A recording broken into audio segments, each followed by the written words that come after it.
Hello, my name is Dayna, and I work at the YMCA, and I am here to read you a story. We are reading Disney's Aladdin, The Magic Carpet Ride. Long ago, across the sea, there lived a poor but worthy youth. Aladdin was his name.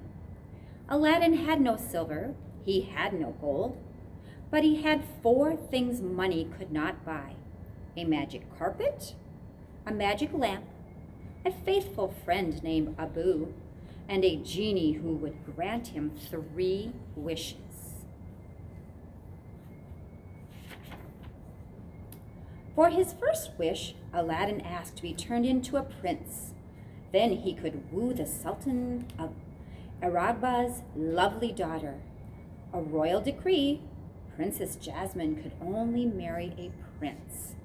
With a puff of smoke and a snap of his fingers, the genie transformed Aladdin into Prince Ali Ababa. Then, with another snap, he turned Aladdin's friend Abu the monkey into Abu the elephant.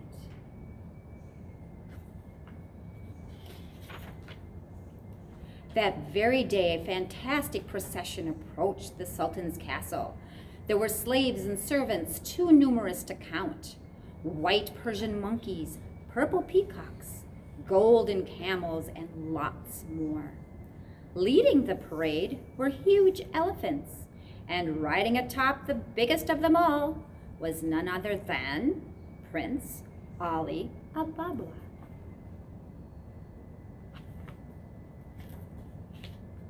Aladdin found the Sultan and his royal vizier in the throne room. "Your Majesty," Aladdin bowed to the Sultan, "I have come to seek your daughter's hand." "I am delighted to meet you," the Sultan replied. "This is my royal vizier Jafar," he added. "He's delighted to meet you too." But Jafar appeared nothing but delighted. He wanted to marry the princess himself.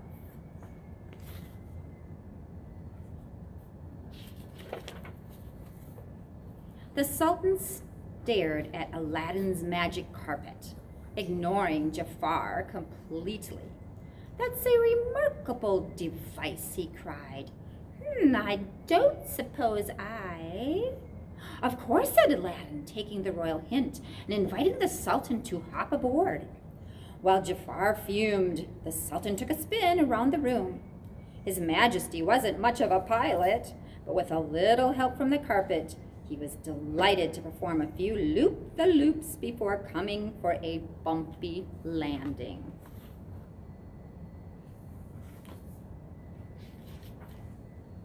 As soon as the Sultan was back on the ground, Jafar urged him to send Aladdin away. "This boy is not worthy of a princess," Jafar insisted.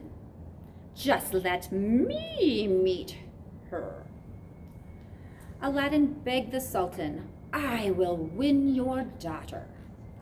Princess Jasmine had overheard the conversation and suddenly burst into the throne room.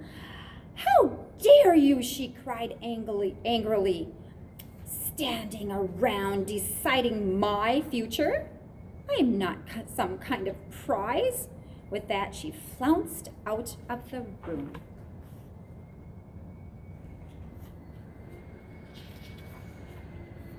That night, Aladdin approached the genie. "I need your help," said the lovesick young man. "Tell me what to do to win Jasmine's heart." But when the genie advised him to be himself, Aladdin protested. "That's the last thing I want to be."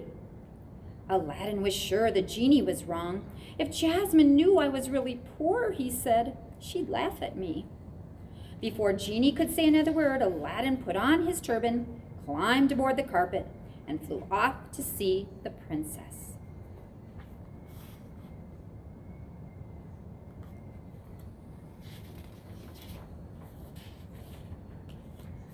A moment later, Aladdin landed on the balcony outside Jasmine's room.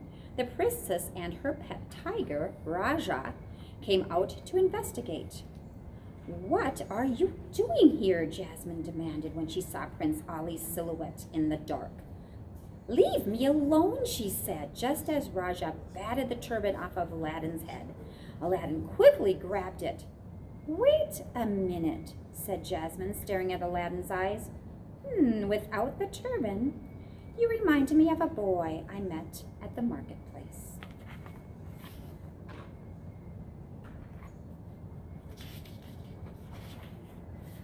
In fact, Prince Ali was that very boy. He had come to her aid in the marketplace one day when a street vendor, not knowing the princess's true identity, had accused her of stealing an apple. Jasmine remembered liking the daring young man she had met. "The marketplace?" Aladdin sneered. I have servants who go to the marketplace for me. I have servants who go to the marketplace for my servants." In spite his princely airs, Jasmine was not clearly impressed. Defeated, Aladdin turned to go.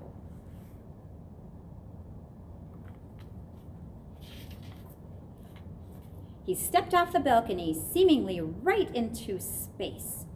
The princess gasped in amazement.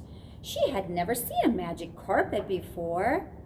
Aladdin took the opportunity to invite her for a ride, and to his delight, she accepted.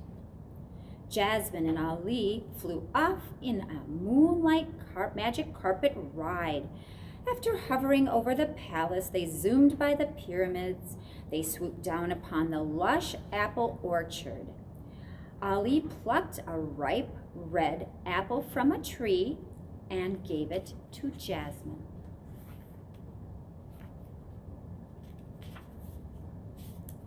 At last, the carpet landed gently on the dark rooftop.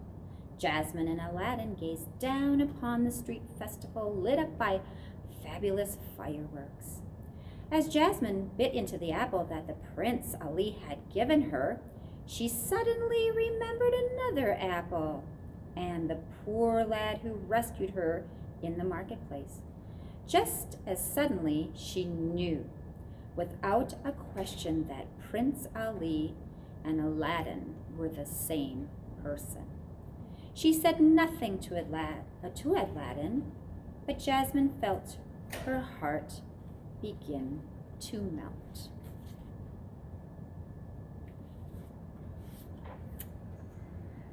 All too soon, the morning sun peeked over the horizon. Reluctantly, Aladdin took Jasmine back to the palace. But even as they kissed goodnight, he knew someday, somehow, they would live happily ever after. The end. Thank you. Have a good day.